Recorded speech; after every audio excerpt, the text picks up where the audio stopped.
What's up, everyone? Welcome back to the channel. Today we're going to discuss somewhat of a controversial topic.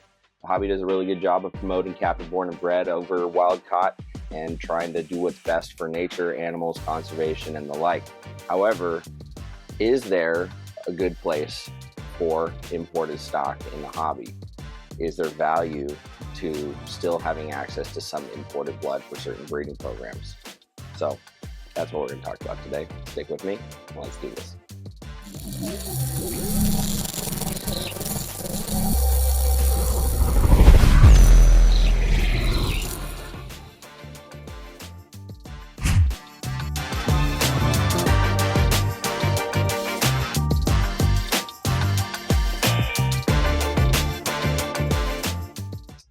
To help me demonstrate our discussion today, I'm going to show you a couple wild-caught Papuan carpets that I have in my population here. I do have a majority of the animals that are captive born and bred, but to me there is definitely still value in having some wild-caught blood. One of the biggest benefits to having wild-caught stock or new blood is that you can improve health and vitality in areas where it might be deficient. So you can increase some genetic diversity, which can lead to robust and healthier offspring. It essentially can reduce the potential homozygosity of any harmful traits that might show up. So when we talk about genetics and recessive traits, we're usually talking about pattern or culling mutations, but what we don't often think about are some of the maybe the not so good traits that nature would naturally weed out that we're sort of allowing to exist here in captivity. So when we have those weaknesses in there, sometimes they're allowed to keep going because we just want to keep the animal alive because we brought it into the world, and so we owe it that. And we may make it a pet only or find a friend to give it to. But that could be a potential sign of inbreeding depression or just some weakness in there. And so when we can inject new blood into a breeding program, you essentially are diluting some of the homozygous deleterious genes that could possibly be there, and you're improving the overall health and vitality. You're correcting a lot of defects. There's potentially undesirable traits in there, so you're improving some of those odds, which can then improve reproduction, fecundity, and overall health. The other thing it can do is it can actually improve performance. You can get more robust, stronger, muscular, bigger, healthier animals. We tend to think about it in terms of improving color or a specific trait, but if you're just talking about the animal's inherent abilities, you can also be selecting for better feeders, animals that live longer, all sorts of things like that. So essentially, when you do that, you're improving a lot of the physical and health traits of the animal.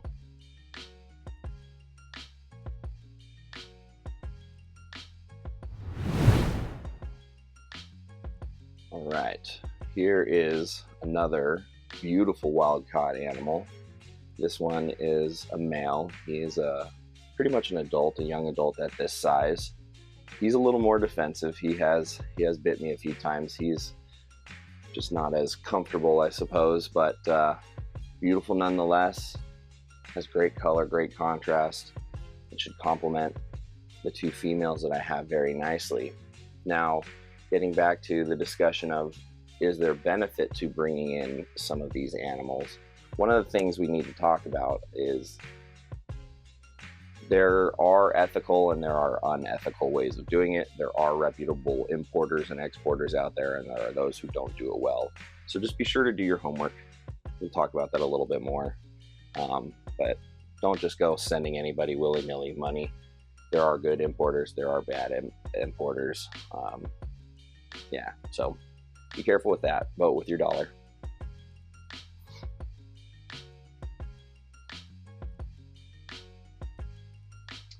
One of the biggest advantages to being able to still import Papuan carpets like this is that we still have hope for outcrossing the axanthic and the granite genes. The granite gene tends to have a little bit of some issues when you overdo it and inbreed it, too much homozygosity. People have seen things like almost like a jag type wobble, bad offspring resulting with defects, kinks, all sorts of things like that. So outcrossing with new blood should, in theory, help with that the more we do it. And then in my experience, the axanthic trait has some challenges with reproduction as well. So outcrossing again with a recessive trait that's going to require a bit of homozygosity is always going to be good in the long run. So I'm very happy to have these 3 wild cots here. I do have other animals that are farm hatched imports as well. I've got quite a diverse population here, and I've put them all together over time with a lot of special considerations. So let's talk about some of those considerations.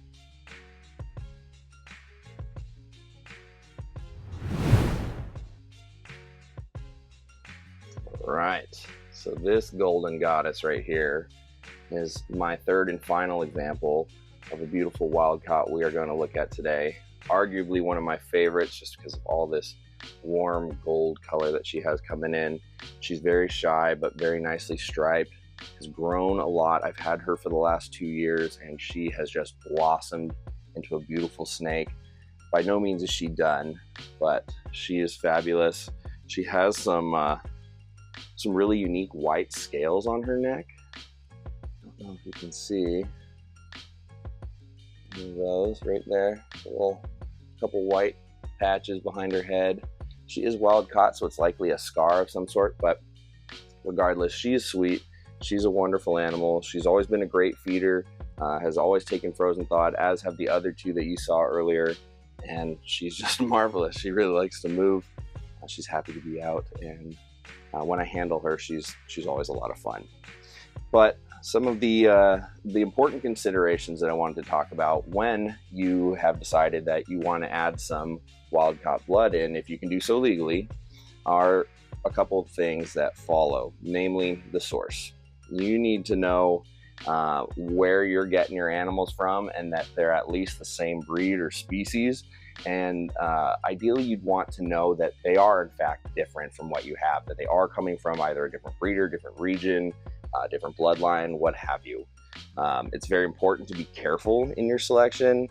New bloodlines are abundant if you look in the right places, but are they all the right choice? Not necessarily. So some will complement your projects better than others, some will not. So some will have good vitality, some are, great colorful animals, some not so much. So there's a lot of questions to ask when trying to add animals. Of course, if we're talking wild caught, you have no idea how well they breed or feed or anything like that. But the more information you can get, the better. It does pay to be choosy. The other thing on that is there is such a thing as bad importers and exporters and good importers and exporters. So ask around, feel out the reputation in the market.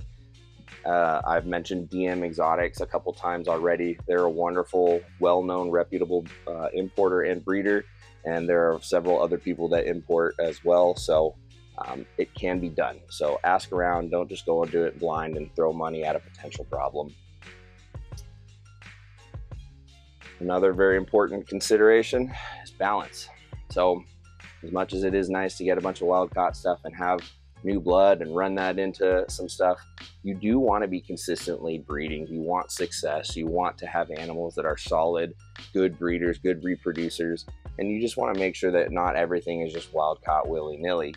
If you can get it, that's great.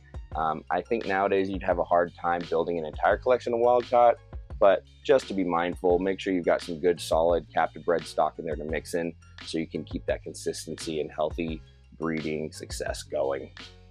And then last but not least, my favorite, record keeping.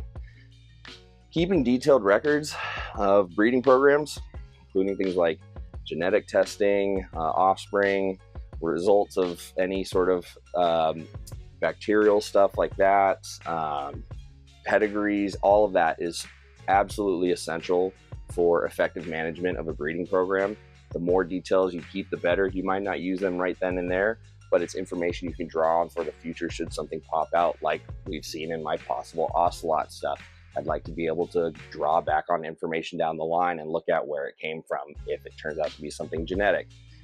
There are old, defunct, extinct lines of carpet pythons that were prone to producing tumors, and of course they all died off. So things like that, just knowing where stuff comes from, if there's a problem or something unique and you want to trace it back, that's where your record keeping is going to come into very valuable play. So that's it. I'm gonna let y'all end on this beautiful girl right here. Thank you for sticking with me. Remember, not all wild caught is bad. Some can be bad, some is unnecessary. There's a lot of nuance that goes into it. Make sure you do your homework, ask around, do your research, familiarize yourself with the importer or exporter and the entire process as much as you can before spending money on it. Remember, when you spend money, you're voting with your dollar, so be diligent.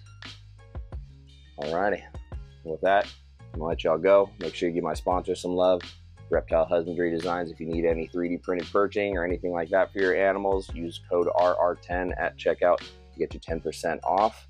Nice little savings there around the holidays. If you're going to be doing any shipping once shipping weather comes back around after this shipping holiday season and cold weather madness kind of ends, use Reptiles Express. They're the one-stop shop. They've got all the shipping supplies you need, climate control boxes, cryo packs, heat packs, everything. You can get your labels through them, and you'll save a lot of money by using code Riley50. That'll get you up to 50% off of those FedEx labels for up to 10 labels per customer. So that's going to save you a lot of money right off the rip, and then the more you spend with them, the more money you save on your labels overall. So they're into saving you some money and getting your animals where they need to go safely. And with the money you're going to save, I suggest you go over to USARK in USARK, Florida, sign up if you're not already a member. Membership really matters. They're the only group of lobbying body people working to keep unjust and sneaky legislation aimed at reptile keepers off the books without fair and scientific representation from ourselves. So they support us. The least we can do is support them. Speaking of support, if you like what we got going on over here, we have a Patreon. It's just under Riley Jimison. Gets you access to the Discord community, all sorts of fun stuff, discounts, perks, early access to animals, videos, what have you. My patrons hear and see it all first. So if that sounds like something you're interested in, love to see you there. Again, that's just Riley Jimison on patreon.com. And I'll see you on the next one.